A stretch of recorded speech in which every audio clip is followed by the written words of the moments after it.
Praise the lord. પ્રભુ ઈસુના નામમાં આપ સર્વને પ્રેમી સલામ. પ્રભુના વચનોમાંથી શીખવા માંગીએ છીએ.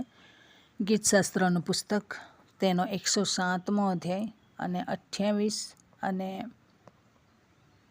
34મી કલમ. ત્યાં લખવામાં આવ્યું છે, ત્યારે તેઓ પોતાના સંકટમાં યહોવાને પોકારે છે અને તે તેઓને દુઃખમાંથી કાઢે છે. 35મી કલમ. વળી તે રાનને ઠેકાણે સરોવર અને કોરી ભૂમિને ઠેકાણે જરાવો કરી નાખે છે. આપણા જીવનમાં આશીર્વાદો જોઈએ છે. આપણા જીવનમાં તોફાનને શાંત પડેલું જોવા માંગીએ છીએ, ઉછળતા મોજાઓ શાંત જોવા માંગીએ છીએ, તો એક નિયમ આપણે પાળવો પડશે અને એ છે યહોવાને પોકારવાનું. સંકટ આવે એવા સમયમાં યહોવાને પોકારવાનું. જેટલી વાર ઇસરાયેલ લોકોએ યહોવાને પોકાર્યો, યહોવાએ એમની દુર્દશાને ફેરવી નાખી. કેવી રીતના ફેરવી નાખી? રાનને ઠેકાણે સરોવર કરી દીધું અને કોરી ભૂમિને ઠેકાણે જરાવો કરી નાખ્યા. અને એવી રીતના એ લોકોના જીવનમાં આનંદ અને શાંતિ પ્રભુએ પૂરી પાડી. પરંતુ એ લોકોએ પોકાર્યું, ત્યારે સંકટમાં પોકાર્યું અને પ્રભુએ એમના દુઃખ જોઈને એમને દુઃખમાંથી બહાર કાઢ્યા અને એમને આનંદી હૃદય પૂરું પાડ્યું. તમારા અને મારા જીવનમાં જ્યારે સંકટો, આપદાઓ, દુઃખો આવે, એવા સમયે પૈસા ખર્ચીને કંઈ કરવાની જરૂર નથી.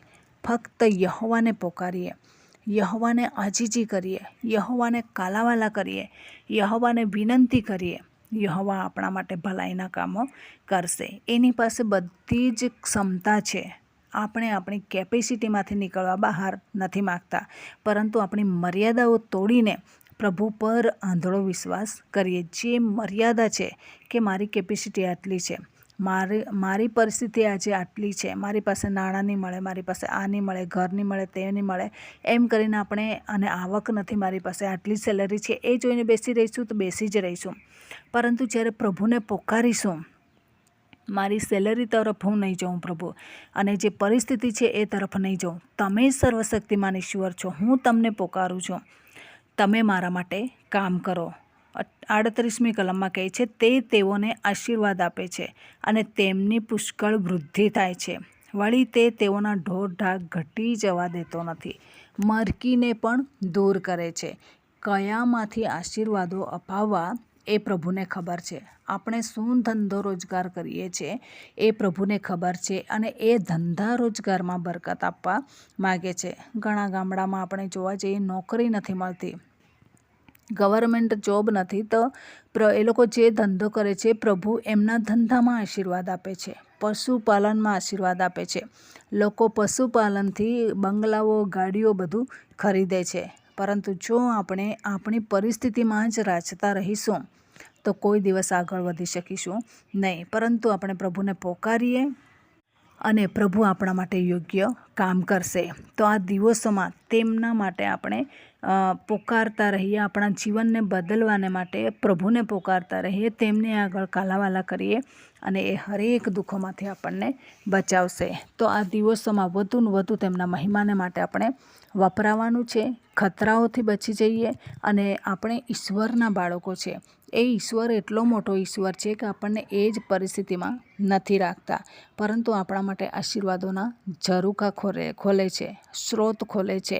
એટલા માટે એમના બાળકો તરીકે જઈને એમની પાસેથી આશીર્વાદો લઈએ, અને પ્રભુ આપણા માટે આશ્ચર્યકારક કામો કરે છે તે પણ આપણે ધ્યાનમાં રાખીએ. તો આ વચન પ્રમાણે જીવન જીવવા પ્રભુ આપણને સહાય કરે. વચનનો આશીર્વાદ પ્રભુ આપણને સર્વને પૂરો પાડે. આમેન. પ્રાર્થના કરીએ. પ્રેમાળ પરમેશ્વર પિતા, આ સમયે અમે તમારો આભાર માનીએ છીએ, તમારી સ્તુતિ કરીએ છીએ. તમામ શ્રોતાજનોના જીવનમાં તમે અદ્ભુત કામ કરો. એમને જે આશીર્વાદોની ખપ છે, ખ્રિસ્ત ઈસુમાં તમે પૂરા પાડો, અને પ્રભુ તમે એમની સાથે રહો.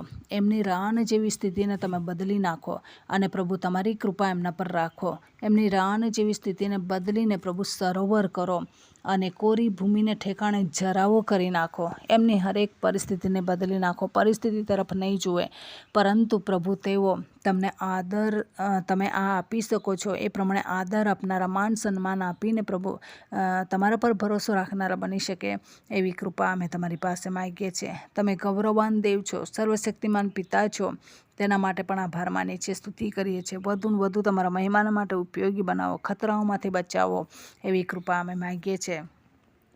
તમારા ગૌરવવાન અને પરાક્રમી અને સામર્થ્યવાન હાથોની અંદર આ દરેક પરિસ્થિતિને સોંપી દેતા આ પ્રાર્થના પ્રભુ ઈશુના મૂલ્યવાન નામની અંદર માગીએ છીએ. માટે સાંભળો, સ્વીકારો, માન્ય કરો.